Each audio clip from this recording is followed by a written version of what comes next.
I am curious if you could just tell us where you think things will go. And I heard some questions, but I didn't hear some answers. Through the course of the 2024 elections, are we going to be okay? And if so, what do we need to do? What was the question? So the question I understand is 2024, are we going to be okay? Go ahead. Actually, it's funny. I did 2 different workshops this morning, and so I was over with Daniel Bennett, and then I came over to Elizabeth Newman's, and we had a very similar question going each time, right? So I was over there with Daniel Bennett, and Dan was like, "Yeah, I'm pretty optimistic. Our institutions, I think we'll hold together." And then I walk over here, and I walk into Elizabeth Newman's talk, and she's like, "Yeah, this could be the end of our democracy." And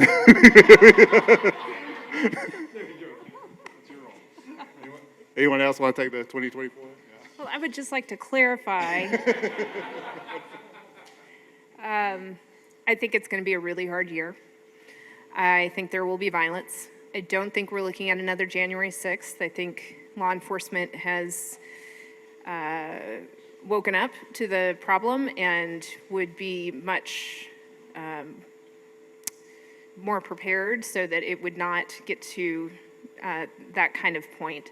That said, we still have groups that are plotting. They've gotten more sophisticated in their communications, so they're easier to or harder for us to detect, and they may try to instigate something. We have individuals who think that if things don't go their way, that it's incumbent upon them to take action. So when you combine those 2 things, I think it's very likely we'll see violence of some sort. The special sauce, if you will, is when you have a charismatic personality that also calls for that violence. And right now we have somebody in the election that has a history of doing that. So all of those things, to me, we're in for some difficult times. But that doesn't mean that the system will fail, or that we won't be here in 2025 talking about the fracturing of our church. It's something we have to walk through. At least we are way more awake to the problem now than we were in 2020, and so we can have the conversations with people now about a proper response to fear, about how we can love one another that are different than us, and all of those things in small ways over time will make a difference. But I do think we have a journey in front of us. So I refrain from making any concrete predictions about what will happen, but I think the exercise is a helpful one for us to think about in terms of our own spiritual formation. And I would distinguish, there's 2 ways you can think about the future and your desire for a prediction. Like, I think that's the real question. What is behind our desire for a prediction, more than what is the prediction itself? Because I think if we dive and excavate our desire, we're looking for some certainty. We're looking for certainty in a highly uncertain time and context. And that's the real spiritual question, is what is the Christian faithful posture in a moment of great uncertainty? And I would argue that the answer is not, give me a prediction of what will happen. That's a false, that's going to lead you down a path that it does not actually lead to spiritual health. And so that's the diagnostic. The diagnostic question is not what will happen, it is, why do I need to know so much what will happen? And what do I think that knowledge is somehow supposed to save me? And if that's the case, we're looking to the wrong Savior. What other questions? So first of all, thanks for the conference. It's a great conference. I think it's needed all across our country. So I understand the whole need to help people in our churches and in our communities with the whole hope and humility continuum. I think that today was the takeaway for me, was a great illustration to help us with that what question. And I fully support it, fully think. However, there's a part of me that still believes, still trying to figure out what is the role of the church when it comes to the message to our congregation on the sanctity of marriage and life, and even the sanctity of our country. How does the church, the senior pastors, help with our congregation making decisions, which ultimately takes a step into that political space?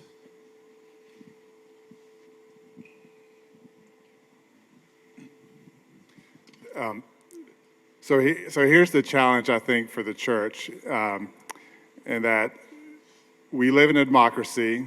The Gospels were not written in a democracy, but we live in one today. As pastors and as churches, we should want our congregants, Christians should be good citizens of our democracy. So that means participating, right, in our democracy. But the problem is, the more people participate, the less they look like Jesus. So that presents a real challenge, because getting really involved in politics, we've seen this so many times, it just makes people worse, right? So I think that's the real challenge, in that we want to, and something that we really haven't done well at all, because we tend to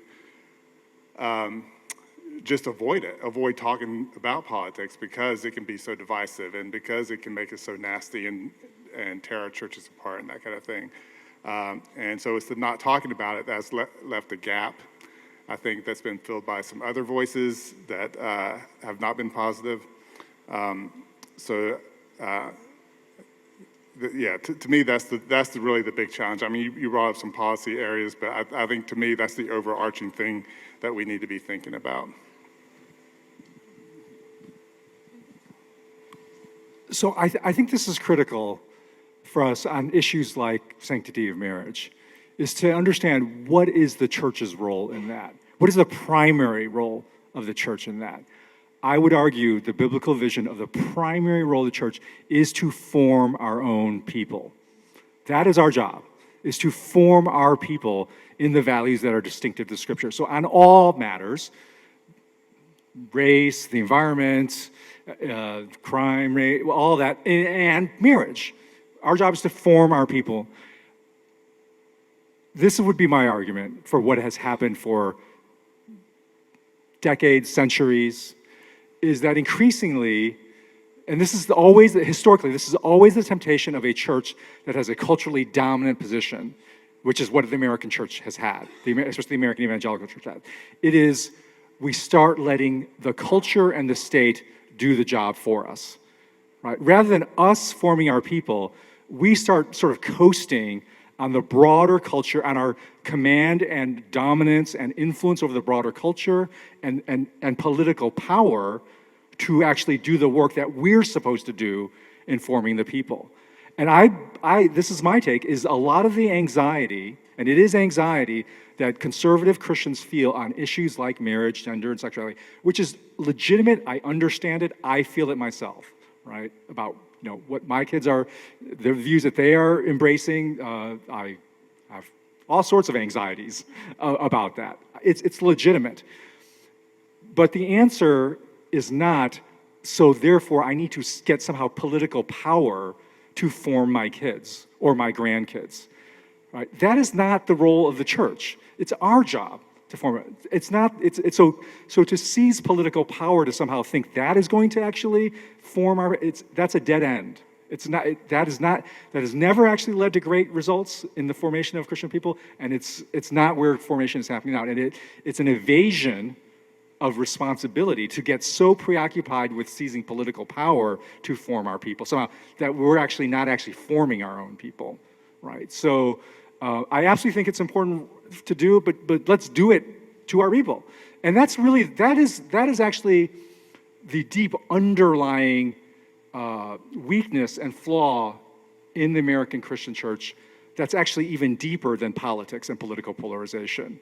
Because you go through all of these different issues, again, whether it's around COVID, race, politics, these ultimately are failures of formation.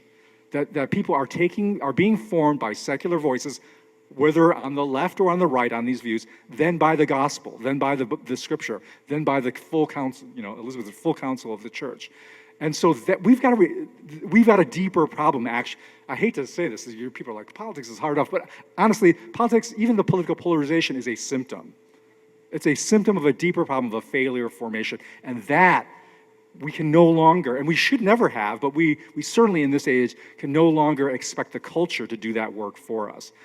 Perhaps in some of your regions, if you think you can get by longer with that, but it is not going to last. And even that culturally reinforced, it does not run deep. It does not actually form people for life. Because once they get out, and we're in a hyper-mobile society, once our kids move and leave our little cultural bubble, they're exposed to other forces, and if they have not been actually formed and they've just been coasting on a cultural atmosphere around them, it will evaporate. You see it all the time with this generation. So that's my answer. Amen. I mean, come on, you guys. He was preaching there. That was good. The only thing I would add is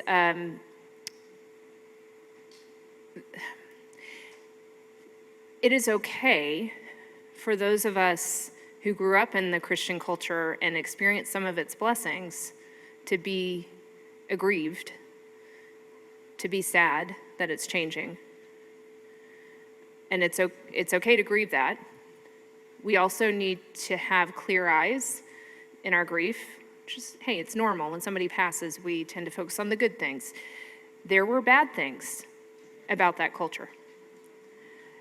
And the Lord is allowing this to happen because it needed to die. I think we're being sifted because of our many failures. So, yes, grieve. And I think my parents' generation, so boomers in particular, feel it more intensely than perhaps younger generations. And we can empathize with that for those of us that are younger who are like, this, why are you guys so wrapped around the axle about this? Let's have empathy. For some in that generation, it worked. It was a system that worked well, but for a whole lot of other people, it didn't work well. And we need to let it die. And the sooner we can get to the other side and be like, okay, that's gone, we can get to what Curtis is getting here, which is, it actually was hindering our growth. It was preventing us from fully forming disciples.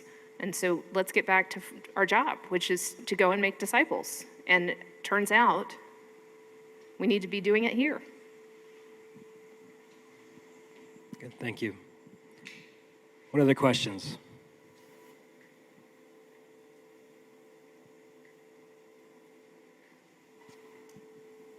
Follow-up question to that. So what does discipleship look like in a culture where we're being formed by so many secular voices? I think that one of the things that I've been hearing is, like, obviously we should love each other well. That's absolutely a foundational discipleship thing, and especially when we have differences. But when it comes to some of the principles and even policies that is the what of politics, there are some things the Bible does speak to that, and how do we, maybe after building those foundations of loving each other better, how do we bring that up in a positive sense where, rather than pulling away and just letting culture speak into that? Does that? But my short answer, and then I want to hear from Curtis, is that we need to be less focused on winning and just focus on being obedient.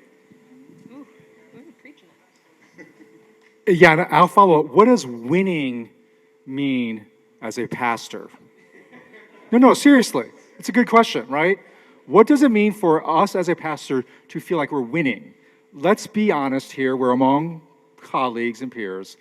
The dominant answer is grow a big church, right? Get a new building, get a big staff. We would be foolish to not admit that definition is somewhere circulating in our head when we say, what does it mean to win, right? this is easier for me to say because I'm not a pastor anymore. But I think that is losing. I think that is actually a recipe that is, in this particular cultural moment, it is not for sure losing. It is, I'm sorry, I'm stating too strongly. It is making you more vulnerable to lose. Because the reason is because that model was birthed in side by side with the ascent of the consumer era. Consumerism is actually the bigger god than even politics. Consumerism shapes our people and forms our people even more than any particular party does, right? And that model, why it succeeded for so long, is it went hand in hand with a consumer mindset, right? You show up on church, you get a big church so you can get big programming, a big array of offerings, and you then, in a big gathering, the way the economics work, you have a small group of pastors that are paid, large base of giving units, consumers, right? And so that's the model of church growth. That's been our model, right? Not saying there hasn't been good fruit of that. I'm not saying there's some value in that. And let's face it, we're all inherited that model, right? It's in the room. This is describing a lot of the churches that are in here. So I'm not saying it's inherently bad or we need to chuck it, but we need to examine it very seriously. Because it has, I would say, this is again easy as an ex-pastor to say, I'm just going to say, I think it has not done a good job of forming our people. Because they're consumers. They don't own the process of spiritual formation. It's thin, right? It's a very thin formation. It puts them on Sunday morning in a passive consumer mindset, and we're constantly having to preach against it, teach against it, but our model reinforces it, right? We're fighting against our own model. Even when we say we want deeper formation, the basic business model and the basic structure puts people in a consumer mindset and puts, honestly, it tempts us to be in a consumer provision model, attractional. How do we meet their needs? How do we, right? And that makes it very hard then to form people deeply against the countercurrents of culture in any direction, including on things like marriage, frankly. Right? And so I think there needs to be a deep re-examination among us about how do we transition from a consumer based model to a formational model, where our people own and participate in their own spiritual formation, and we are stewards of that formation, not deliverers of program, not providers. We're not vendors. We're not spiritual vendors, right? And so I don't know. That is the big question for us in the next 100 years as a church. And I agree with Elizabeth. I think all of the fractures and the crises are both a judgment on the old model, a revelation of its weakness, and an opportunity for us to reinvent. Right? For those of us who can be in that place to reinvent brand new ones, for those of us who have the old model and are figuring out how do we steward it well to reinvent from within, both those kinds need to happen. I'm not saying you chuck all of what we've inherited out. There needs to be reinvention and innovation from within the existing structure of a big, large, programmatically driven church. We can't get rid of that overnight, but it needs to be rethought, reworked, and innovation birthed from within that. And the ideal is a partnership between those who are birthing brand new models with those who have the structure and the resources of the old model, and you marry those two in a partnership of mutual, because there's a lot of people who want to blow everything up. We're like, you have something to learn from people who have been building these ministries for a long time as well. So I'm not just saying there's nothing to offer, but we all need to be in a partnership saying this is the time for reinvention. So.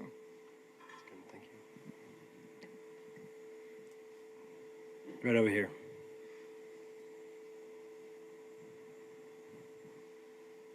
Thank you for this, by the way. I know it's a lot to stand in front of people and field questions, so thank you. So very tangibly, our church is about 3 miles from where President Trump does his rallies.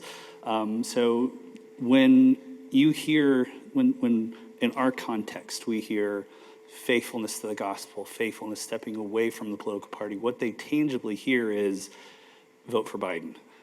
If you say the same thing in a different demographic, what they hear is faithfulness to the gospel, go vote for Trump. Or they hear, don't focus on winning, focus on faithfulness. Okay, vote third party, abdicate your vote and don't vote at all. So I think I'm just wondering if you could kind of clarify in some way how this just gets kind of muddled in the mind, where it's like you're not saying one thing like, hey, you should go vote for that person, but you're advocating for principle, and just wondering how do we tangibly do that for people who hear, oh, well, they must be this because they're telling me not to be faithful to my own demographic, if that makes sense.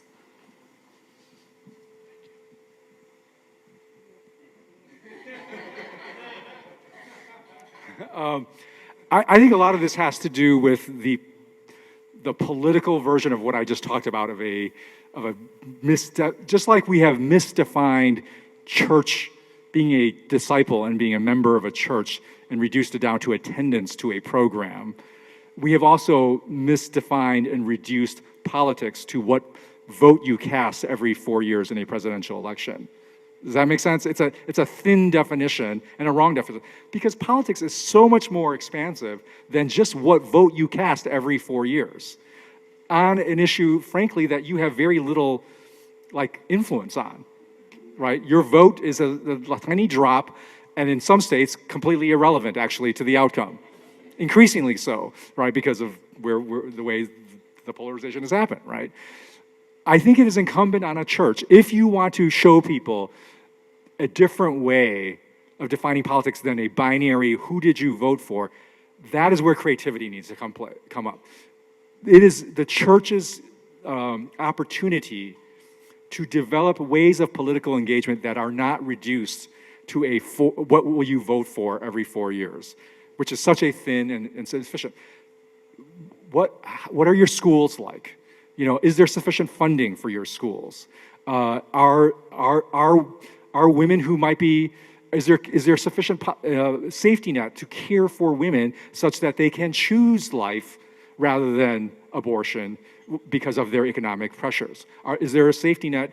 These are all political issues, right? For immigrants, right?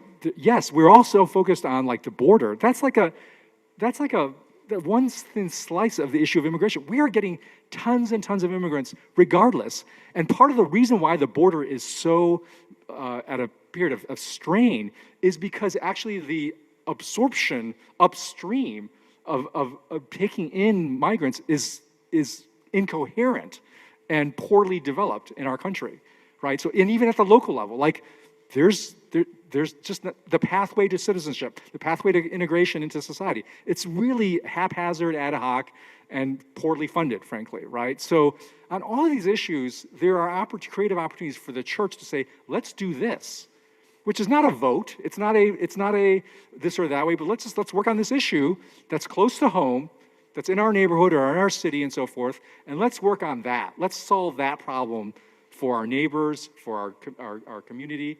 And so we've got to create signs, right? So, it's interesting. One of the key biblical stories, so this is in the book. I have a book coming out that's the companion volume, so it's not in the course, but it's in the book that's coming in April. But one of the great passages when Jesus is tested by a combination of the Herodians and the Sadducees, right? And these are two political enemies. These are two political parties, and they conspire to test Jesus. And they're basically saying, we want to, and they basically say, declare a side. Are you pro-Roman or anti-Roman? They want, show your cards, right? It's kind of like, who are you going to vote for, Biden or Trump? It's like, we need to declare. And Jesus does this really interesting parable. He says, hey, this is the parable, do you see this, the color of the sky? Do you know when it's red, there's a storm coming? And he's basically saying, I'm going long-winded into exegesis, I'm sorry here, I'm realizing I'm neck deep now. But basically what Jesus is doing is say, hey, rather than testing me, I want you to read the signs of the time, right? Create a sign. And so he's basically trying to shift Christians from responding to political pressures, from tests, who you vote for, which side are you on, to signs. Create signs that point to the kingdom. And so that's what we should be preoccupied as a church. How can we create living signs that are in our sphere of action, in our neighborhood, in our city, whatever, that signs that point to the kingdom? That will be a political act. It won't be a partisan act, left or right, but it will be a political, because we're saying the good is this way, right? So let's just get more creative. Just to reduce this down to that simple vote is so unproductive and thin. Let's together think, how do we create living signs that point to the kingdom that will invariably show a picture of what Christian politics looks like that's not partisan?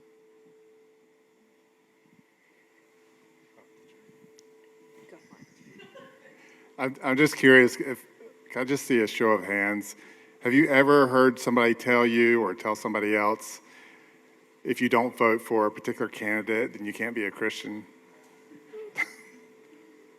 That's almost unanimous. Think about how crazy that is. So this gets back to what I was saying earlier, like, you should vote, You're a citizen, that's good citizenship, yes, you should vote. And also, what Cutter said, your vote's not gonna make a difference, all right? So like, that's like the one act, so we're focused on this one act of voting, when instead of like, we have in the Bible the fruits of the Spirit, but we're gonna compare somebody to who they voted for. It's just like, we've really gone off the deep end if people are saying that in churches. I guess I would just add to the two groups you were describing. If they are really intensely associated with their belief, their party, you're probably not going to talk them out of that. So your goal is perhaps to insert doubt, offer a third way, but change is long-term. You're not going to change too many minds this year. But you can, over time, take a small group of people that are open to it through the after party, or take a group and get them more engaged in something locally. I truly believe the answer to our national politic problem is to get people re-engaged with their local communities where their vote actually does matter. And those politicians actually have way more impact on your day-to-day life. And by the way, life and death decisions sometimes, because they're responsible for responding to emergencies. And I can't tell you how many times in my 25 years of Homeland Security where we've just been so utterly befuddled at the lack of competence at the local level to be able to respond. But that's on us. We elected them. So it would be, there's so much to be done. Our communities are in desperate need of support. In my community of Denver, we're receiving a lot of immigrants, asylum people who are waiting for their notice to appear, which might take 8 years for them to do. Disclosure, I'm the board chair of the National Immigration Forum. I have a lot of opinions about what we need to be doing to fix immigration. But my first heart is for people showing up in the middle of Denver who are from Venezuela, and it's minus 20. And we weren't told that they were coming, so nobody was waiting for them. And they're kids. There are people with desperate need in our local community. And not only can we help them as a church, but our votes matter. Like having the right mayor in place so that he competently can manage a crisis situation, that mattered. People are probably alive today that wouldn't have been if we had an incompetent mayor. And I'm not making a political statement that I support that mayor. It's just that he handled the crisis well. So to the extent that you have opportunities to connect people with local politics or local policy matters, I do think that starts to change people's understanding of politics. And that would be actually really healthy for us to be seen as, a church that's involved in our local community as opposed to a church that's advocating for national policy. Well, can we just say thank you to this panel? Thank you all.